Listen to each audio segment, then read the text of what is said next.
How's it going, guys? My name is Mr. Boss for the win. Hope you guys are having a good day. I think I got some pretty awesome information for you guys today, and it revolves around some more theories and speculations around the second Black Ops 2 DLC. Anyways, I called this game EMP City on Express. Don't know a whole lot about the gameplay because I got it about a week ago, but as I can recall already, I've thrown a lot of EMP grenades, so I think it's going to be one of those games.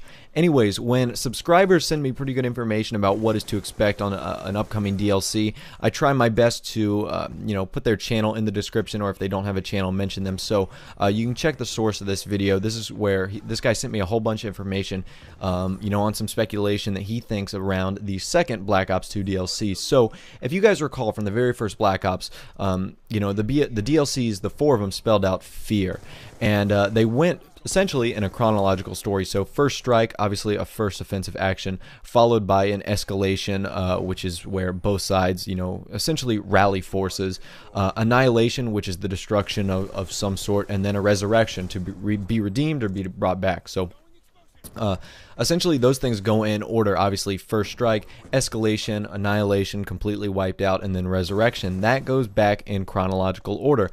And what was also fitting about this is that it revolved around the Cold War era, outlined with the fear of nations, because Cold War, if you don't know, was war that was fought with essentially no battles. It was just like threats, kind of like how we're seeing from North Korea today, where Cuba and then the USSR would say, we've got nukes, or we've got an atomic bomb, or we've got this disease that we can spread to your nation. And it was a whole bunch of like, we can do this if you don't give us this. We're capable of doing this sort of destructive power, such and such.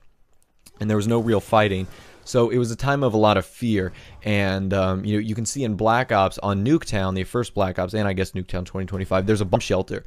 And in the 60s and 70s, 50s, 60s, 70s, a lot of bomb shelters were built in case like one of these foreign countries decided to launch a nuke, or to launch like a disease bomb or whatever. So Black Ops 2, I have a feeling, will follow along the same storyline. So obviously the first DLC is Revolution, and there's a couple things that go along with it. Obviously it starts with an R, so your first one's going to be R.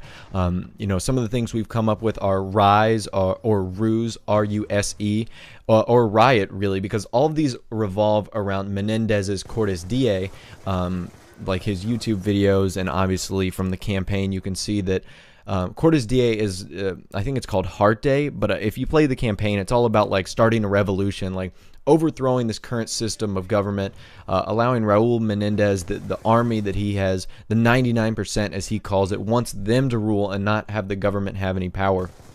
So what you need to think of when you're coming up with a second DLC is, does it fit? What comes after a revolution? What would you see after a revolution, like upbringing, or like tyranny, or something like that? Who knows? Those are just some of the things I'm thinking of. You would have to play it out as in a sense of words, like fear. Fear is an actual word, so I don't think tyranny would work. I don't know how many STs. I mean, it could be, or RTs. I don't know how many words start with RT, so that might be a little bit confusing right there.